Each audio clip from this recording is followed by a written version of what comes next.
我会不会投入了这么多，结果一去不复返，走到一个更黑暗的世界里？很害怕我想要的合作，我想要的情感，我想要投入的项目，它可能会失败。第一个月份呢，请你相信你自己的直觉，你的直觉会告诉你谁是危险的，谁是不可以的。你拿着这个莲花，就是要告诉你，你要能够保持心情的平静。如果这些人事物没有办法帮助你，它不会在现阶段出现。只有当你看这件事情的角度改变的时候，你才能够跨越这一条横沟，跨越这一条横线。你在情绪的方面没有得到满足，但是你一直认为是外在环境的问题，不是的，这个问题是来自于你自己。你有没有突破你自己的这个框架或格局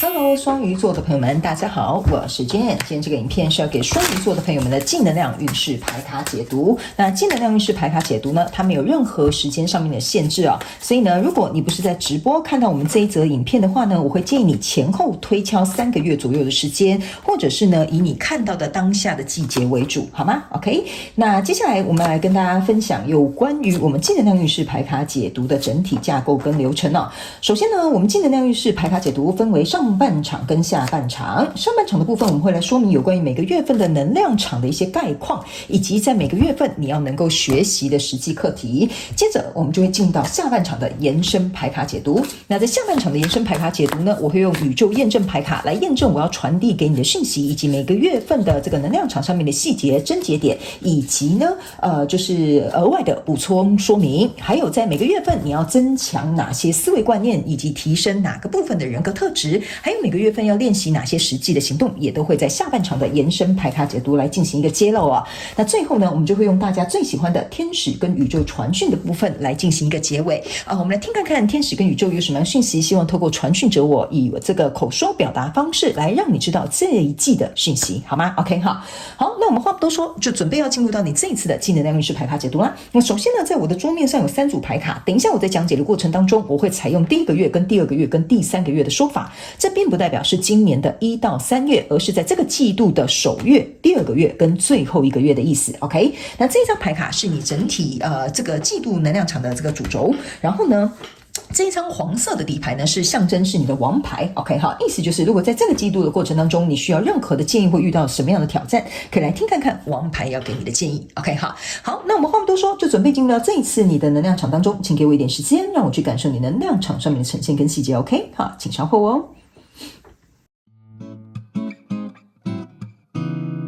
Hello， 大家好，我是Jane，非常感谢所有愿意在影片下方留言反馈以及按赞分享的观众朋友们，因为有你们的支持，才会有我的存在。所以如果呢，你还想要收听更多不同、多元、丰富的精彩内容，请你一起来收听我的主题广播节目，以及订阅我的电子报，就会收到最新的第一手消息。那如果呢，你还有其他的问题，也欢迎你点开影片下方的资讯栏，就可以找到所需要的答案。接下来就让我们一起来收看今天精彩的影片内容吧。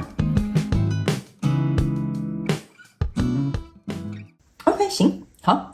我个人会认为呢，如果这个双鱼座的朋友们，你们在这个季度的过程当中哈，如果是有要跟别人谈合作的啦，或者进入一段关系啦，或者是比如说你要朝向一个你想要的方向去前进的话呢，我个人会认为哈，这边你可能会经历一些挑战跟一些选择，然后呢，在这个过程当中，可能也会让你有不舒服的地方哈，然后这个是需要你能够去调整你的心态的，然后重新整理好之后再出发。OK 哈，因为我总觉得在这边呢，有可能有一部分的人，你们会觉得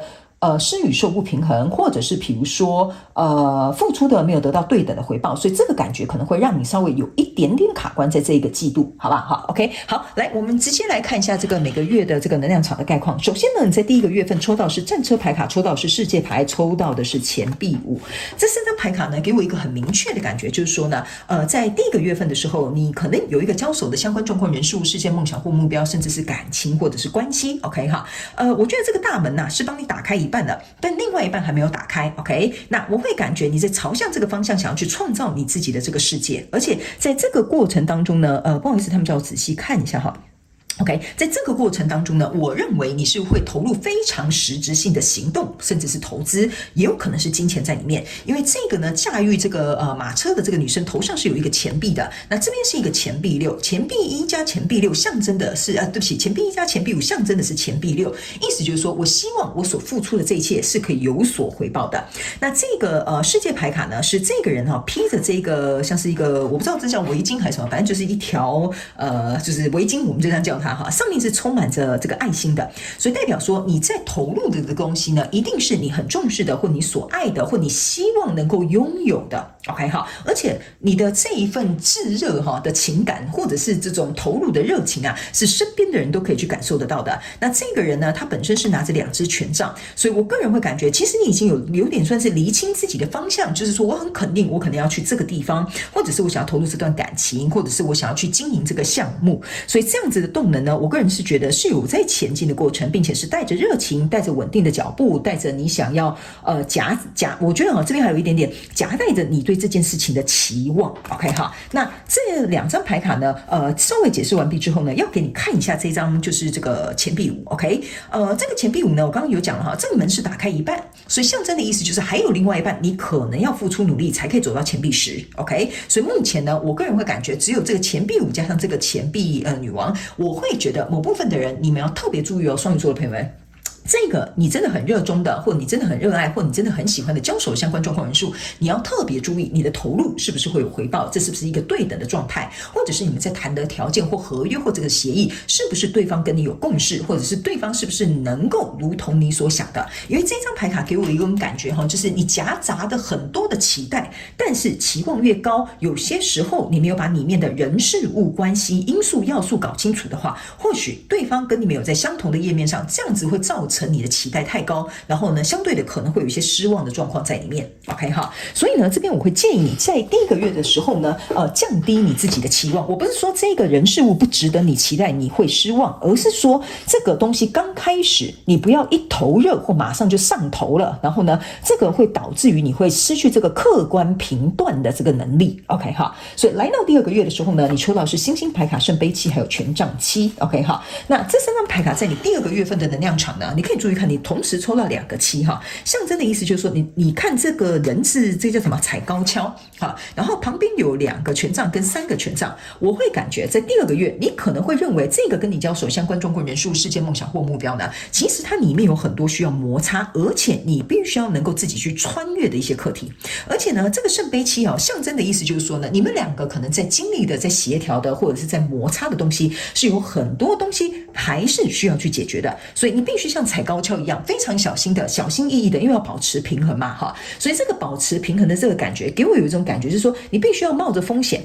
那这个风险有很多定义某部分的双鱼座的朋友们，你是害怕失去对方的风险，还是2个人会闹翻的风险，还是说害怕失去这个合作机会的风险，这个你们可以自行套用在你们现在的生活的状况当中。 OK， 但是这边就是有一点点必须要冒着风险去做。那在这里呢挑战有很多。 OK 哈，还有一件事情是呢，我觉得这个圣杯7往下走一步是圣杯8，你很害怕在持续投入会不会没有回报，这个也是为什么我会说你在这个季度可能会有一点不舒服的地方，因为这个东西它没有那么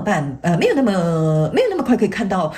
或者是有办法可以看到这个很清楚的一个结果。所以在这个过程当中呢，你只能对这个交手相关状况人数抱持着希望，然后并且呢愿意冒这个险，持续跟对方进行一个磨合，然后去思考到底要怎么做比较好。OK， 因为呢，你在这边有2个权杖，你在这边也有2个权杖 ，OK， 但是呢，这2个权杖如果它没有合在一起，没有变成权杖4，就代表说这个东西它并不够稳定。那这边有一个权杖3，权杖3象征的意思是说我们要朝向一个方向去。那如果你跟我没有达到共识，我们2个协议没有达成一致，那我们这个权杖4就不会出现。所以在第2个月份，我觉得你会花很多时间去保持这个平衡，或者是去试看看对方的一个底线，甚至去考虑或你可能也有一点点情绪上面要梳理的东西，就是害怕有去无回，或者是这个东西并不平等，或这个东西你不知道到底要不要拿下。所以呢，我觉得你有点像是说服你自己，起码保持着一点点的希望。OK 好，那这张星星牌卡呢，又整张都是紫色的，所以我觉得你有很积极，让你自己觉得说，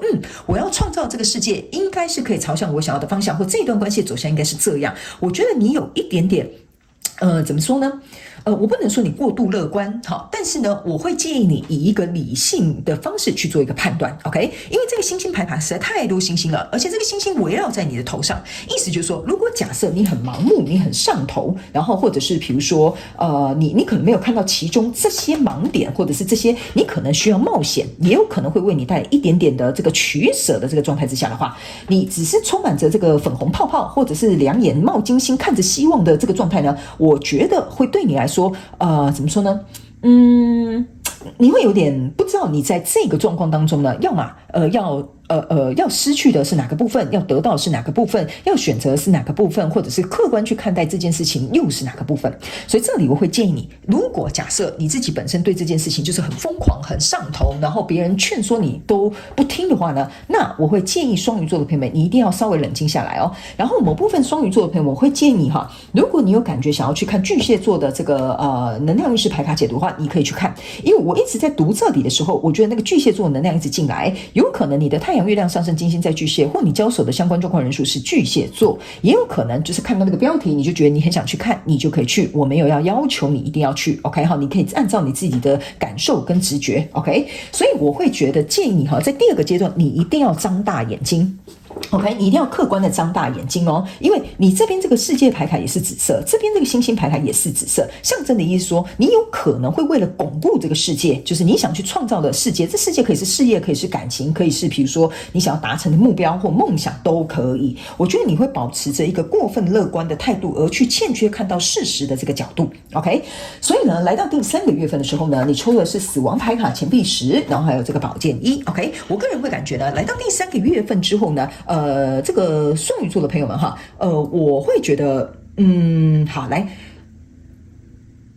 好 ，OK， 行，我刚刚有说巨蟹座、射手座你也可以参考，因为我感觉这边是巨蟹座，这边是射手座 ，OK， 好，来，在这里呢，我会觉得哈，你不用太担心，你起码不会有太大的什么损失啊，或隐忧啊等等之类，都不用太紧张。只要这边你保持客观理智的话呢，你这个钱币5原本是在这嘛，哈，来跟你交手那个相关状况人数呢，我个人会感觉在第3个会有一个新的开始，你们会共同去创造这个钱币10，钱币10就是象征说另外一扇门，另外一边也帮你打开了，所以呢，我会感觉这2个月比较有点像是在做你自己内心的功课，然后你要去做一个筛选，然后你在练习理智客观，然后还有你们两个之间摩擦或磨合，或者是你们要协调一致的方向，可能在这2个月要能够去做一个处理 OK 哈。然后呢，这个钱币10跟全新的开始会来的，过去的这个状况是会离开的，所以呢，我觉得某部分的人哈，如果你只是单一交手一个人事物的话，我觉得如果你想要的结局它会在3月，但如果假设你交手的是很多人，比如说你们公司要同时面试很多人 OK 哈，那来到这里这个状况呢，我觉得你会去无存菁，筛选到一些不必要的候选人哈，会在3月份来到一个可能最后的面试，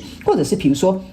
最后一 round 的这个状态 OK， 所以我会觉得总体而言来看，我个人觉得没什么太需要担忧的地方，但是我总觉得这里真的不能太上头 OK， 因为我举个例来说哈，假设你们公司现在就是在要录取很多人，或现在有很多人追求你 OK， 你就有点像是说好啊，那我们现在就要去做这个行动嘛，就像这个战车牌卡，你要去创造一个新的世界，然后你拿出了这个钱币5，门开了一半，就是说我要筛选喜欢我的人，或我要筛选这些候选人。那来到这里之后，为了要去巩固这个你要的这个新的开始，新的世界 OK， 你是抱持着这个很乐观的希望，但是呢，这边为什么会有说冒险呢？意思就是说哈，你在这边呢，可能暂时看不到这些人的，比如说他 resume 很好，可是他本人来面试的时候，你总觉得哪里事有蹊跷，或这么多人追你，你总觉得这几个男生或这几个女生好像就是哪里怪怪的哈，好像没有诚意，或者是好像忽冷忽热，所以在这里呢，你们有很多摩擦跟共识，还没有来到一个权杖式很稳固的状态，所以在这么多的选项当中，你到底要选谁？你到底要决定交付给谁？这就是为什么这1到2个月暂时还没有那么明朗。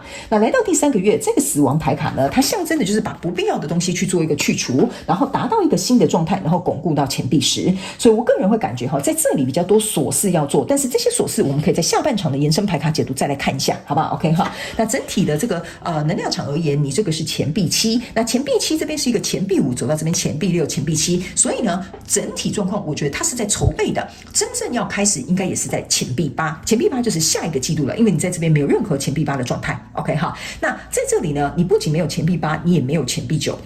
所以呢，我必须要告诉你哈，这个没有钱币8是因为这个结果还没出来，你们两个合作还没开始推动跟进行。钱币9的状态呢，我个人会感觉哈，某部分的这个双鱼座的朋友，我不知道为什么一直很想叫你巨蟹座，因为这巨蟹座能量真的很强 ，OK？ 所以呢，如果你真的想要去看巨蟹座，你就去看巨蟹座吧 ，OK 哈。这里为什么少一个钱币9？钱币9的意思是说，你们两个跟你交手这个相关状况人数，你们都要个别能够放弃自己可能过分坚定的立场，或者是某些地方需要妥协，才能够去创造这个钱币10。OK 哈，好，来，接下来我们来看每个月份哈，你要能够去就是学习的课题有什么，好不好？那在下半场延伸牌卡解读，就如我刚刚讲的一样，我们会用宇宙验证牌卡来验证每个月的细节，这样子能够比较更清楚了解到底发生什么事，然后还有一些症结点跟额外补充讯息也会在下半场揭露。那我们在下半场的延伸牌卡解读呢，也会来分享每个月份你要实际的去提升的一些思维观念，还有调整的人格特质，以及要去执行的实际行动。最后呢，我们的延伸牌卡解读还会以这个天使跟宇宙传讯的部分来进行一个结尾，好不好 ？OK 哈，好，来，首先呢，你在第一个月份你要学习的课题，这个叫做关系 ，OK 哈，这就是为什么哈，我会跟你讲哈，在第一个月份你真的要学习，你要跟谁去建立这个关系。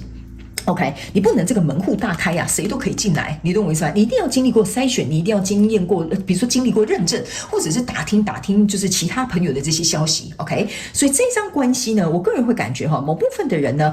你在这里可能也会遇到一些狗屁倒灶的人选。OK， 但是呢，这并不代表说这个课题要学习的就是说，这并不代表说你一定要恶狠狠的把他们切断，好，或者是说，你不要来烦我，不要再追求我了，或不要再来面试了哈。你不需要用这种方式，而是你能够去思考说我该怎么样能够去做这些关系的应对，这是第一个你要学习的课题。第二个，你要去相信你本身是什么样的人，你就可以去吸引到什么样的人来你的生活当中，这是第二个你要练习的。 OK， 所以如果假设在这个第一个月呢，你觉得说自己的条件只有这样，所以我只能去找这样的工作，或者是你觉得说我们公司开的薪水就是这样，那来的东西应该都是烂拔蜡哈，那我告诉你，你很容易就启动吸引力法则，吸了一堆拔蜡来哦。 OK 哈 ，OK 好，所以这边呢，除了要能够去学习这个人际关系的交流之外呢，还有一件事情就是说，你要练习跟你自己的关系能够做一个结合。当你自己认为你自己是怎么样的人，你周遭就会吸引什么样的人，好吧？这就是你要去练习的，从外在跟内在都要练习的。那来到第二个月份呢，你抽到这张牌卡是担忧 ，OK 哈？那这张牌卡担忧呢，是要告诉你一件事情，就是说，我有讲哈，这边只是一个开端，这边可能是来到一个筛选。那在筛选的过程当中，请你不要担心，你第二个月要学习的课题就是不要害怕做错决定 ，OK 哈？你就算做错决定，你也不可以改变事实；你就算做对决定，你也没有办法再改变你过去想要改更好的决定或选择更好的项目或人事物 ，OK？ 所以他们要告诉你一件事情哈，这个担心呢是不会对任何事情有帮助，只会造成你自己的压力。所以在第二个月份，你要学习的就是让这些担心能够离开，以关心的角度去看待这件事情。比如说，假设在这里你真的想要选到一个好的候选人，然后进入到你们的公司，那你要以关心这个人他的状况是什么，他的条件是什么，他的个性是怎么样，而去选到适合的人，而不是担心说，那他来了会不会适合我们的工作？他来会不会觉得我们公司东西太多？他来会不会觉得我们公司的这个 offer 太不好了 ？OK， 所以这个能量场你要能够去做一个 shift，OK 好，你要去做一个转换。所以呢，请你练习以关心代替担心 ，OK。那来到第三个月份呢，这边是一个臣服 ，OK。那臣服这个这个第三个月你要学习的这个课题，意思就是说呢，你不需要去怎么讲？你如果这边转换心态哈，这边你建立好一个跟你自己的关系，然后也以一个客观的这个视角去看待这些发生的这些人事物之后呢，离开这个担心，然后用关心去做这件事情的时候呢，这个 surrounder 就会告诉你，你就会吸引来适合你的这些人，就像我刚刚讲的一样。还有一件事情，这张牌卡它没有，我跟你讲哈，既然这边已经做了一个筛选或者是做了一个调整，来到这边呢，终于找到一个适合的人选，或这件事情终于开始推动了，他们要告诉你一件事情，就不要再有过多的担忧了，你就臣服在这个状况之下，适合你的人会留下来，不适合你的人会离开 ，OK 哈。然后呢，还有就是说，我总觉得哈，这边经历过第二个月跟第三个月的这个双鱼座的朋友们，我会觉得呢，你会有多一一个东西叫做肯定自己做决定的这个能力。我觉得这也是这张牌卡要你在第3个月能够去学习的课题，因为整个季度上面来说呢，你抽到的这张牌卡是一个勇气 OK 哈，所以意思就是说你一定有勇气，你才会去做出这样的新的开始的选择，你一定也是因为有自信，你才能够知道说哪个选择对你现阶段最适合。所以他们要我告诉你一件事情哈，不要担心，不要担忧，也不要害怕。当你把这些感觉去释放掉之后，你就会开始说，你就会开始觉得说，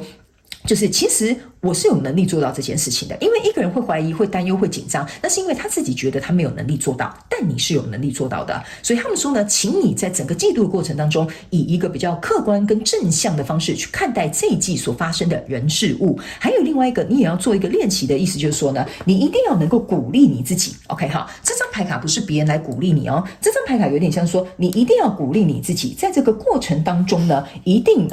要怎么说呢，他们说一定要相信你自己想要创造这个世界可以为你而生，好吧？这个是你要给你自己的鼓励，这个是没有办法来自于别人。为什么呢？你注意看哦，我刚刚有说了，你很想创造这个新世界，然后这张牌卡也是你的紫色牌卡。你有没有发现，你抽的这几张牌卡全部都是跟紫色有关？所以呢，我会觉得在这一季的过程当中哈，你真的很多东西是来自于你的脑袋。OK， 然后但是相对的 OK， 这些东西在你的脑袋里面就是我们的第7脉轮，意思就是说你的第7脉轮会变得很活跃，你的思维会变得很有弹性，所以你在这个过程当中你要更加游刃有余，然后你要能够去控管你脑袋里面这些活动 OK， 就像有一些人脑袋里面可能是一些小剧场，有一些人他可能就是很正面的思维，有一些人呢他可能就是很悲观的思维，所以他们说呢，在整个季度的过程当中，最重要的是这件事情会帮你开启你的第7脉轮，也会让你在思维或转换上面能够有所提升 OK 哈。好，来接下来最后我们来看一下你的王牌底牌好不好哈？那王牌底牌就是在这个季度的过程当中，如果你有任何问题需要建议，可以来听看看王牌给你的建议 OK 哈。上面写的是说你就是万人迷啊，你懂吗 OK， 摆脱自己是受害者的妄想，你是超级棒的，你可以活得没心没肺，但绝对要对自己深深爱恋。我知道有些时候你会有不被珍惜的感受，那都是跟外界无关，而是你自己不够自信。你不一定要爱上很多人，但你要恋爱的人是你自己。所以这张牌是要告诉你，我只爱我，没有情敌 OK 好。所以这张牌卡为什么我会在最后呢拿起这一张的时候，我会告诉你，就是你要鼓励你自己，你要相信这个世界是你要创造的，只是说你要把你的想法变成一个实相OK， 所以这张牌卡就是要告诉你，你要能够透过这一季的过程当中，去把你所爱的东西，你想要追求的东西变成一个实相 OK。那在这里我刚刚有讲的，你们可能也会有一种付出到底平不平等，或者是这个谈的